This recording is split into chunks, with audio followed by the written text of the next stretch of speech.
Mr. Paul O'Sullivan, you have admitted to have received money from DSO, right? Correct.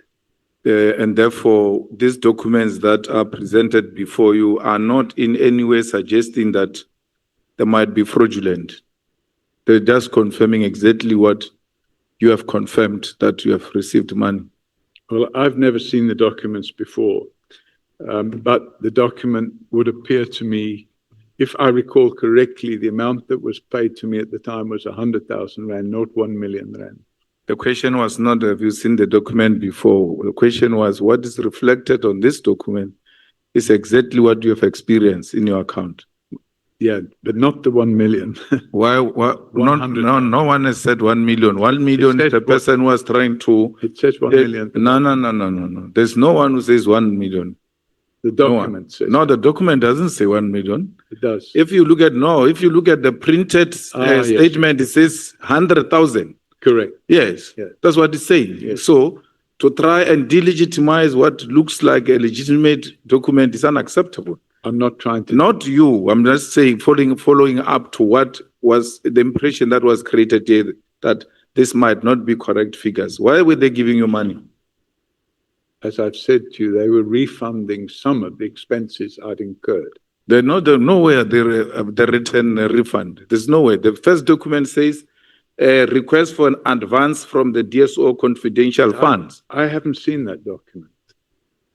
Have they not shared the document with you here? That's all I've got, just that. I've not seen anything else. Yeah, there is a document here from Scorpions. I've not seen that says they're giving you advance. I've not seen and there's two documents. The one says request for an advance from the DSO confidential funds. And then the other one says... application for reward, Paul O'Sullivan. I've not seen it. Nowhere do they suggest that you are being refunded for anything. Thank you. So in a way, you are part of these people who have been benefiting from this slush fund. Chairman, that allegation was made earlier. The slush fund I was talking about was the Crime Intelligence Slush Fund.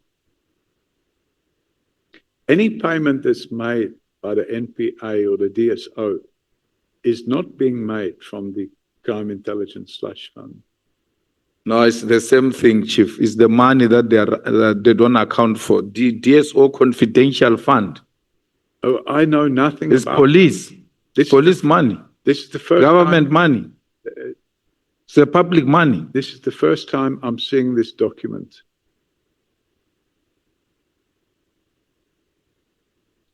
And in fact, what they did internally, I don't know about it.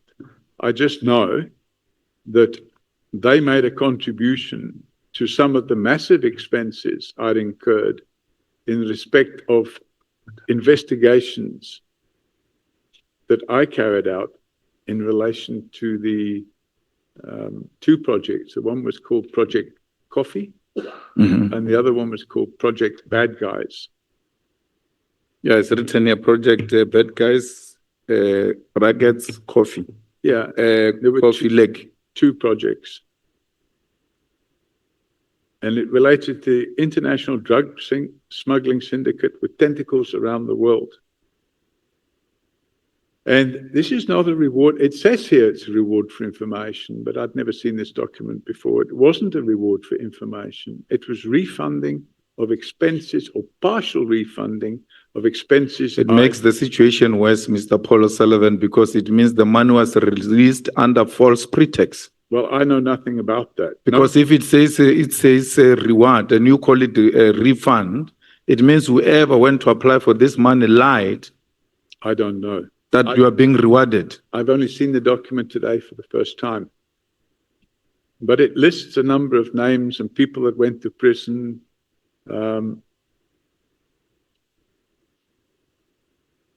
So, yeah, I'm seeing it for the first time today. Okay, let's leave that one. At least we confirm that you have received the money. We're just not finding each other about why you received the money. I just want you to assist the committee in relation to your professional background. So, did you complete O level or A level? O level and one A level. One A level. Yeah.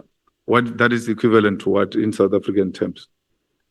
I don't know how you equate it. I suppose it would be something like a matric. So you've got matric. They don't have a matric. No, I'm saying it doesn't matter what they call I it. think there. it would be called the equivalent of a matric. You've got an equivalent of matric. Correct. From there, which post matric or post A1 level did you go to? So University or technicon or anything of that I sort? went to a technicon, but I'm not prepared to discuss my educational background. Which one? I said I went to a technicon, but I'm not prepared to discuss my educational background. I made that clear. And No, the you're going to have to discuss your educational background because you took our money. We hired you No, you at didn't. AXA. I At didn't. AXA. No. take That's our money. Okay. You only get that money if you have reached certain particular qualifications. So we want to see if you received that money legitimately. Which money? AXA, you worked for AXA, they were paying you a salary. They paid a salary. Yeah. And I gave them a good return on that money. No, it doesn't matter. Did you get any tertiary qualifications? Yeah, I did. Which is what? I'm not prepared to discuss it. But I want to check if you're qualified. You go ahead and check. No. I want to check with you if you're qualified to be head of aviation security. Well, then you should perhaps speak to us. And if you look at the report of the 2002, there is no even such a structure in the organogram of AXA. In the report of AXA, there is nothing called group aviation security, group heads aviation security. You are the only person who's using that concept. No one at AXA is using that concept. Even the advert, there were 2 adverts that year which were taken out. None of those adverts say group head aviation security. They say aviation security. So I don't know where you're getting your information from, but I think it's defective. I'd like to refer you to a page in the annexes. Come to the page number now.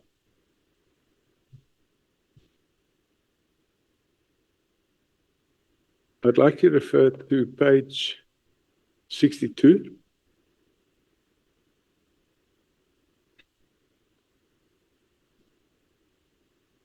Yeah. And page 63. Yeah. And page 64. So on page 62, it's addressed to Mr. Paul O'Sullivan, Director, Executive Group Security. Page 63, it's addressed to Mr. Paul O'Sullivan, Group Executive Security. On the Business News or Engineering News article, which is page 64, if you look at the second paragraph or the third paragraph on the left-hand side, it says, according to AXA Group Executive Aviation Security, Paul O'Sullivan, this is substantially more than was likely to be allocated had the 2001 terrorism attacks not occurred. And it talks about 150 or 140 million rand budget to improve security. So perhaps those 3 references would indicate that there is in fact a position called Group Executive Aviation Security. No, the 2 heading don't speak to that. Pardon me? The 2 heads, the 2 things that you referred me to under Mr. Paul O'Sullivan, Director, Executive Group Security. That's number 1. Number 2, Mr. Paul O'Sullivan, Group Executive Security. Correct. There is nowhere where they call you Group Head Aviation Security. So my job title was Group Executive Aviation Security. So if you look at the page 64, on the third paragraph on the left-hand side, it says, according to AXA Group Executive Aviation Security, Paul O'Sullivan. So No. That's what you call yourself. That's not what your employer calls you. I mean, this is an article. What you are referring me, it's an article of a newspaper, And that's how you would have said, this is how they must address you. But where you are being addressed officially in the letter of the institution, it says Director Executive Group Security. Then the second one, it says Group Executive Security. Nowhere do they refer to you as Group Head Aviation Security. So those people wrote what they thought was my position. My position at the time and my contract of employment was Group Executive Aviation Security. No, Mr. Paul, I'm saying to you, even the advert that was advertising that position did not write Group Aviation Security. It wrote Head Security. It's 25 years ago. Yes, then you arrived there and gave yourself a title that is non-existent. No, that's not Because true. it's not there in the organogram of the institution. There's no such a position. In their report, if you go and read their 2001 annual report, which will probably be published in 2002, if you go and check that report, you will realize that there's no such a position in that structure. Chairman, But let's pass that. I'm just making the point that I was employed at AXA and I was employed in the position of Group Executive Aviation Security. But say, I'm going to have a problem because you cannot refuse to tell me what are your tertiary qualifications, yet you occupy a head aviation security position, which its equivalent now, as if you look at the adverts this year, they require a master's degree and some 5 years experience. So I could imagine during your time, there's no way, even the one that I'm referring you to, it says it requires a degree or an equivalent. That's why I want to check your qualification to match it with the requirements so that I can make a determination that you are indeed employed through your qualifications. And am I correct in thinking, Chairman, that that's in the terms of reference of this committee to look into the qualifications of a civilian that has nothing to do with it? It has got everything to do We're with going back, no. We're going back more than 20 years. Okay, and my qualifications were obtained 40 years ago. So I am not going to get into a debate. I have rights, and my rights include the right to privacy. And you would know from the Constitution. And my right to privacy, I will maintain. And you can dig into my right to privacy if you want. I'm here voluntarily, and I'm not going to submit myself to providing information which I believe you're not entitled to. So you can repeatedly ask for it, and you can make all the assertions you wish, but I'm not supplying you. You know why you're making this a big issue is because you lied yesterday and told us about a technicon that is non-existent. Oh, really? Okay. It's not there. You did. You told us that you went to some Manchester engineer or something. The chair can confirm that. Okay. You said that yesterday that you went to Manchester Technicon or something. And then when we went to research that institution, you said you went to a training in engineering. Yeah. We did not find such an institution existing. Yeah, okay. So, Mr. Paul O'Sullivan, you occupied a senior position without qualifying because you had infiltrated the system. If you believe that. And part of our investigation, the reason why we go to qualifications is we want to demonstrate that these people they don't have the necessary skills, yet they occupy strategic positions because of their proximity in the police to those not in the police. But aren't we supposed to be looking, Chairman, at the allegations from the KZN Commissioner of Police, and instead you're now diverting? So what you've actually done, Chairman, is you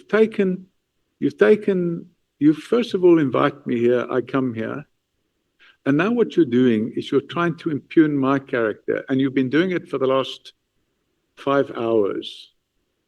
And You know, I'm No. I'm not going to cooperate with that. No. You're going to cooperate. Look, No, I'm sorry, you but went won't tell me what I'll cooperate with. you went to mess up our IPT and our justice system, our criminal justice system.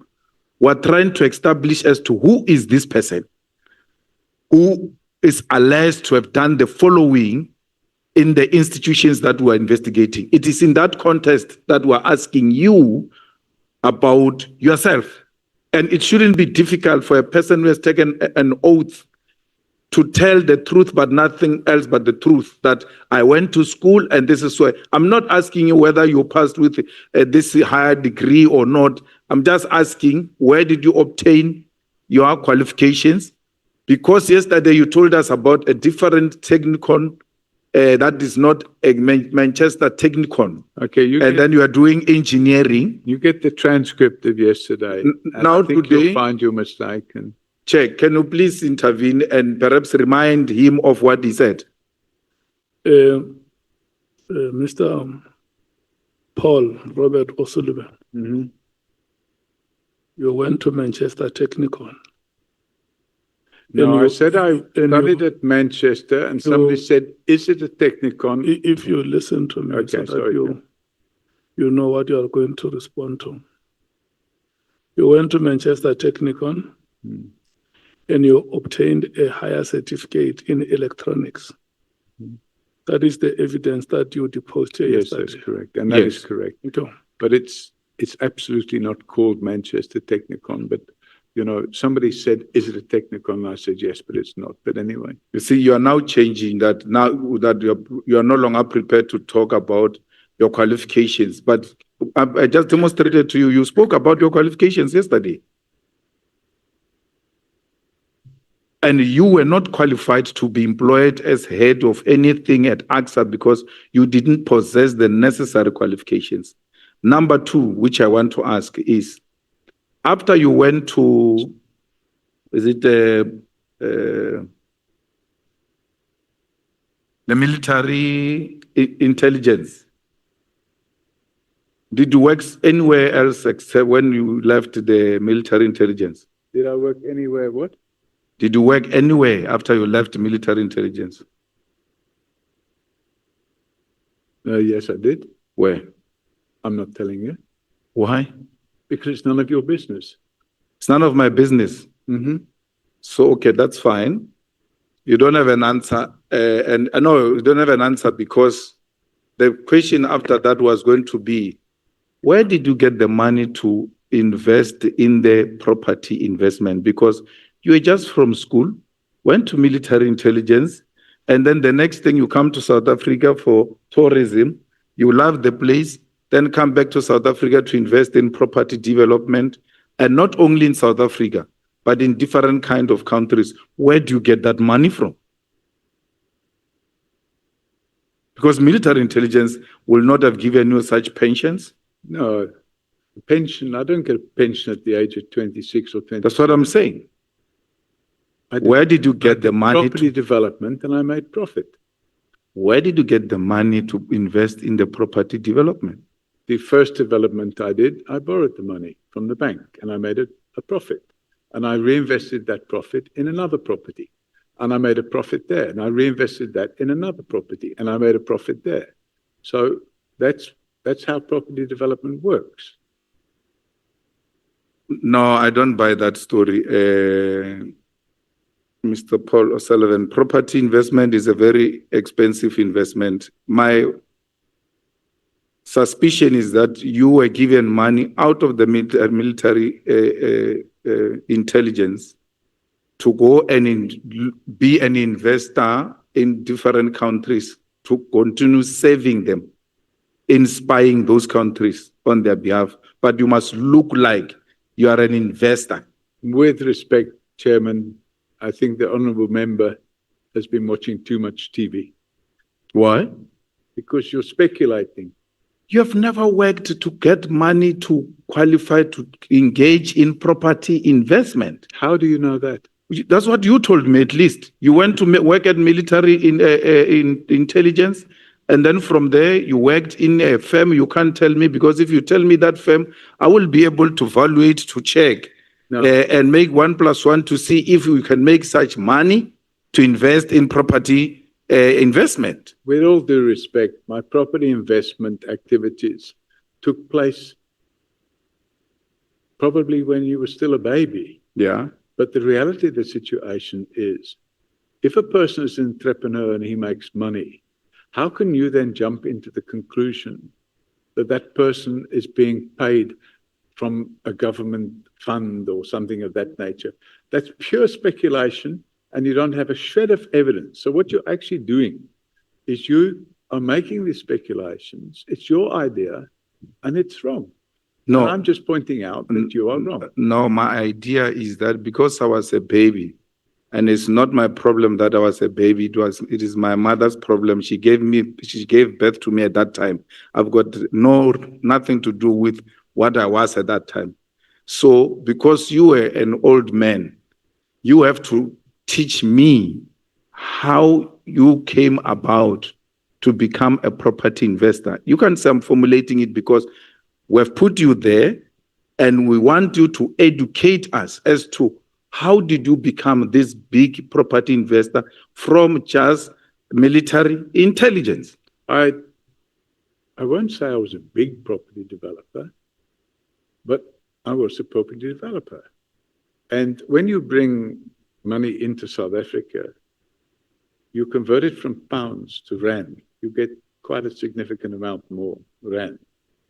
And if you look at the property prices overseas and look at the property prices here, you can buy more property here for the same amount of money you will buy much less overseas. And I decided to get involved in property development.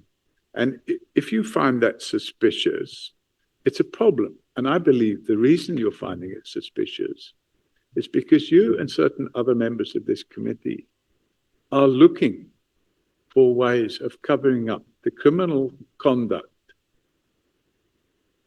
of crime intelligence officials and the abuse of the slush fund.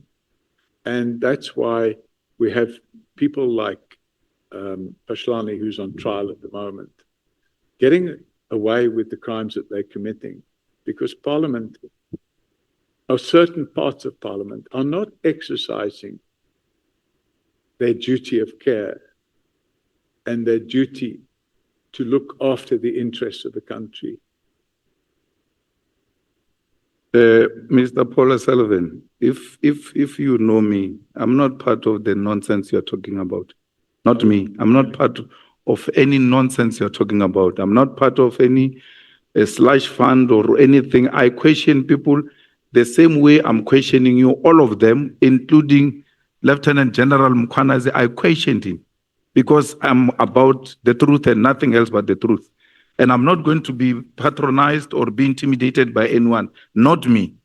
They can try with other people, not me. Okay. So you must never, ever group me with people who are involved with some people who are doing wrongdoings in the crime intelligence. If you have been following the proceedings here, you will see that I've taken the same posture with everyone.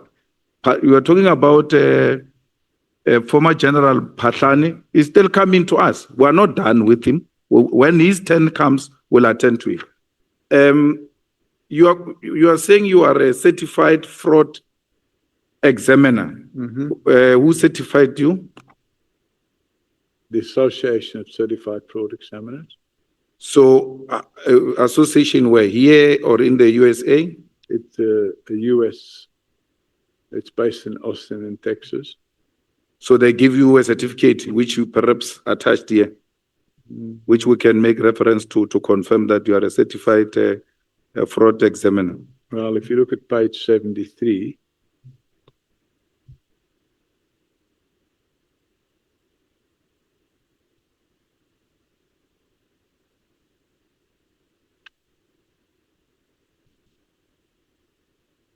yeah.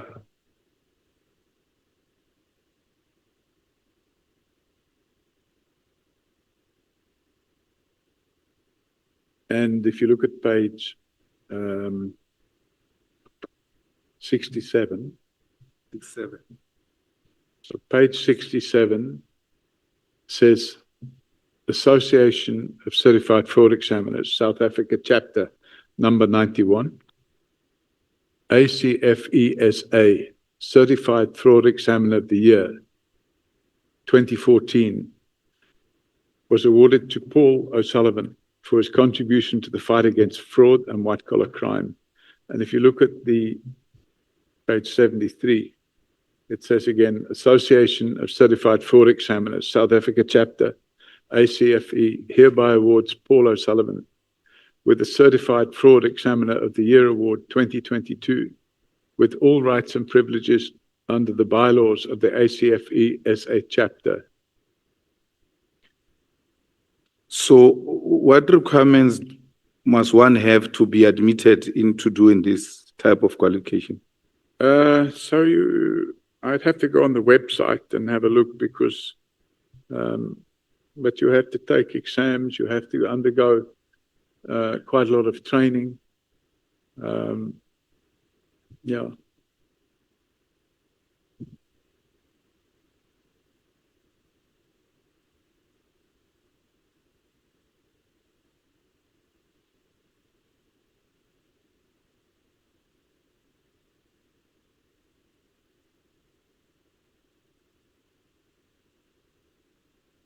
So now what I want to understand is that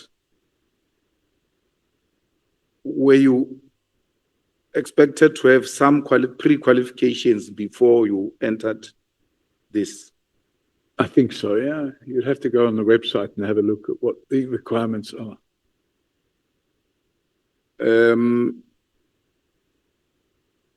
The issue of security clearance, you said to me at that time when you were head of aviation security, the issue of security clearance was not a requirement.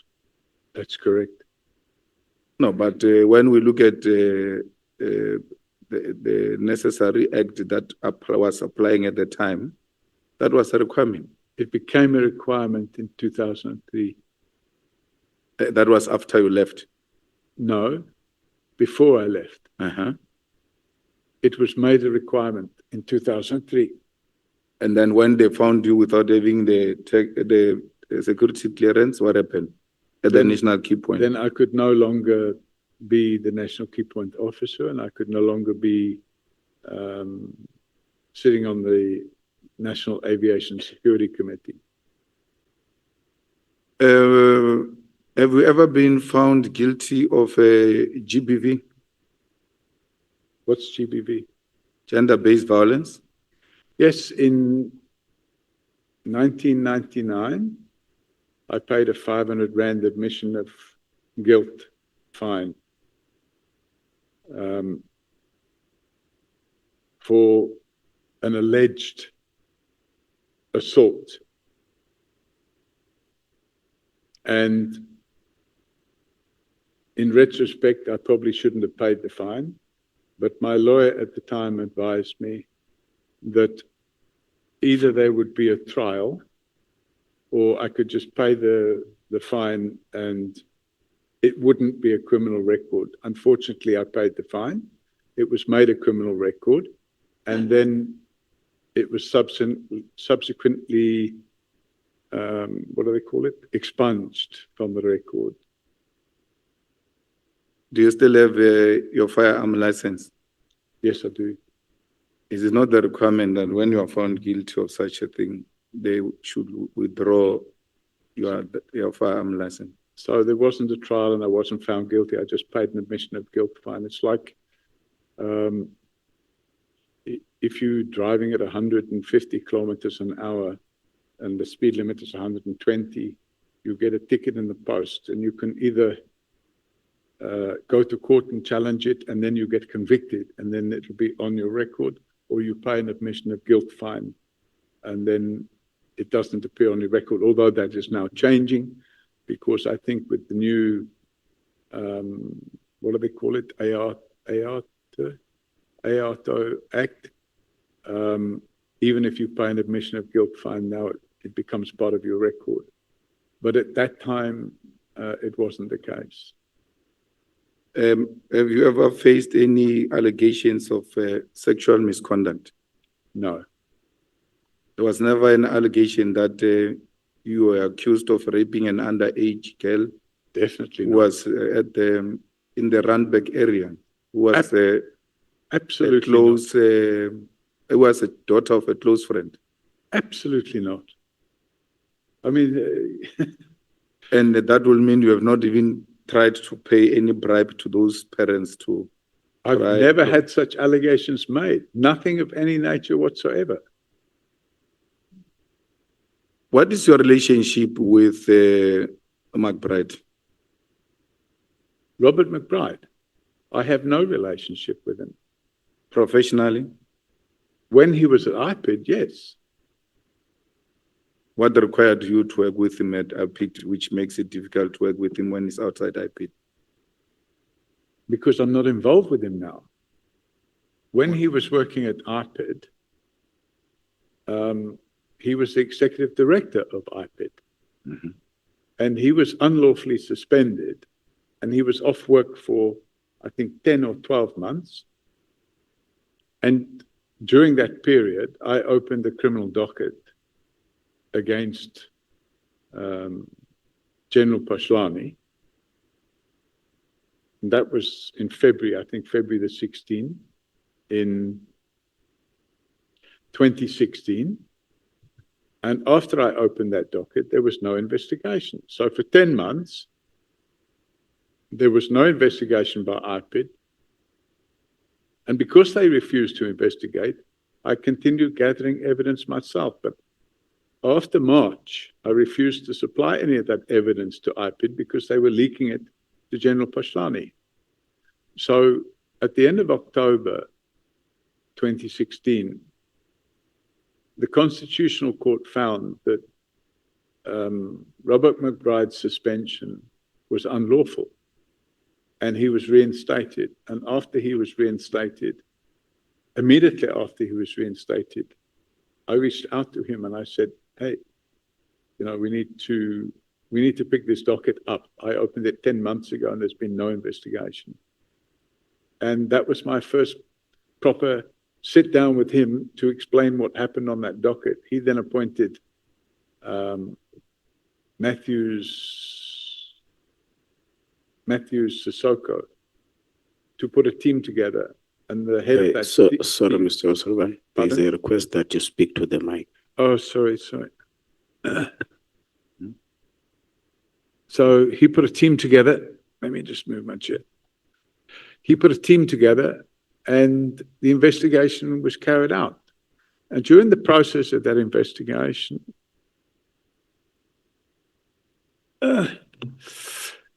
3 weeks into that investigation, there was a threat to murder myself and to murder Malema Grilling, who was leading that team.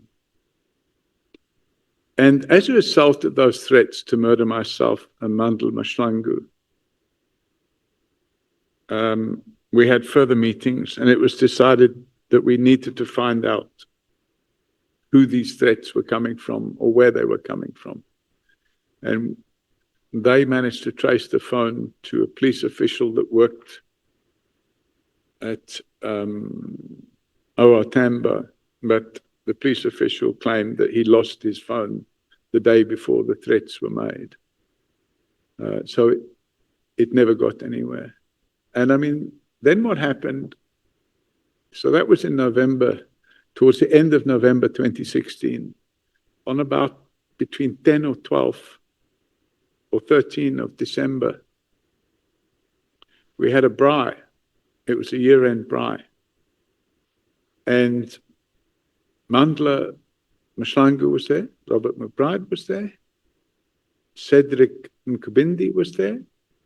There were two other guys, I can't remember their name, from IPID. And I was there. Some of my staff were there. I think 3 or 4 or 5, maybe 6 of my staff were there. And we had a braai, and it was a year-end braai, and that day I was flying overseas. And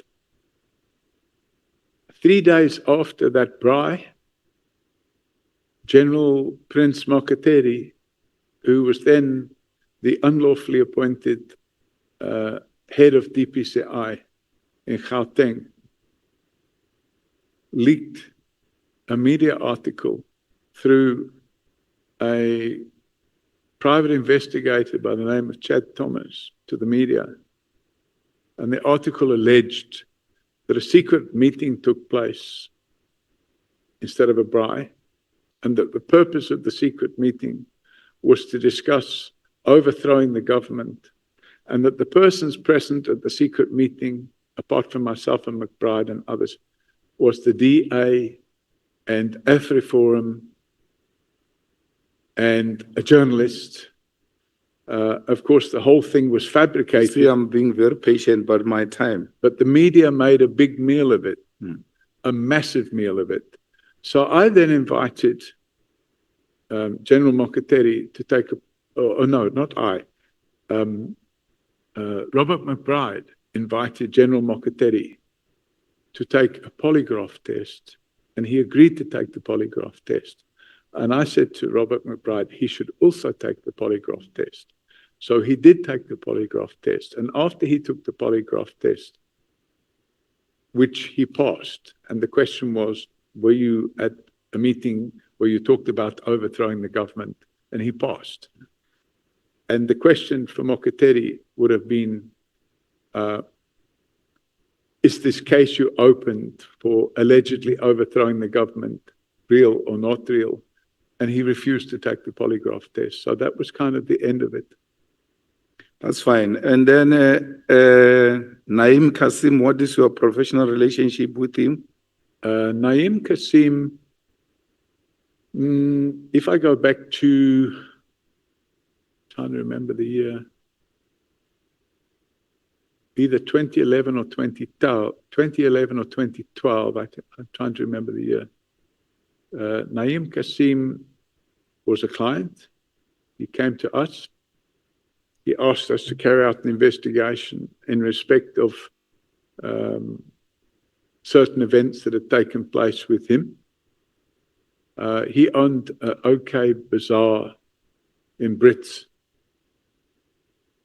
And he alleged that certain people had threatened him and beaten him, and he had the video evidence and stuff like that. So we sat with him, we interviewed him, and we carried out an investigation. So he was a client. He was a client, yeah. Moti will also be a client. Today, Moti is your client.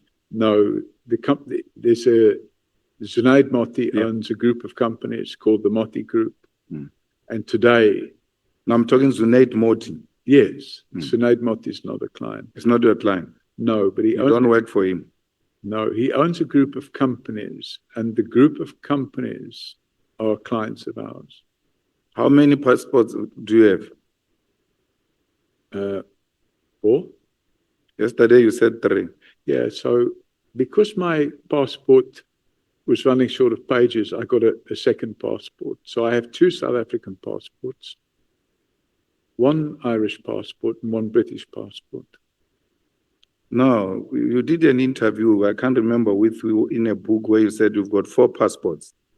Yes, I have 4 now as well. Yeah, South Africa, Ireland, Britain, and then the 4th one. South Africa. So you have 2 passports of South Africa. Yes, because when you want to go to a country, you have to have pages in your passport. If your pages run out, you can't enter a country because you need to have so many blank pages. Also, if you want to get a visa to go somewhere in your passport, you have to leave your passport at an embassy. No, but those are passport books. Passports means passport. As Yes, I'm talking passport. You have the one that is full, it doesn't matter if it's full. I just wanted to know. Because when I say how many passports do you have, I mean, which many countries do you belong to? 3. 3. Yeah. South Africa, Britain, Ireland. Correct. Only. Yes. So you have 3 passports, not 4. Actual Passports documents, mean I have you're- 4. I have 2 South African passports, obviously valid. Thank you so much, honorable members. That time has come to an end. Honorable Matthys.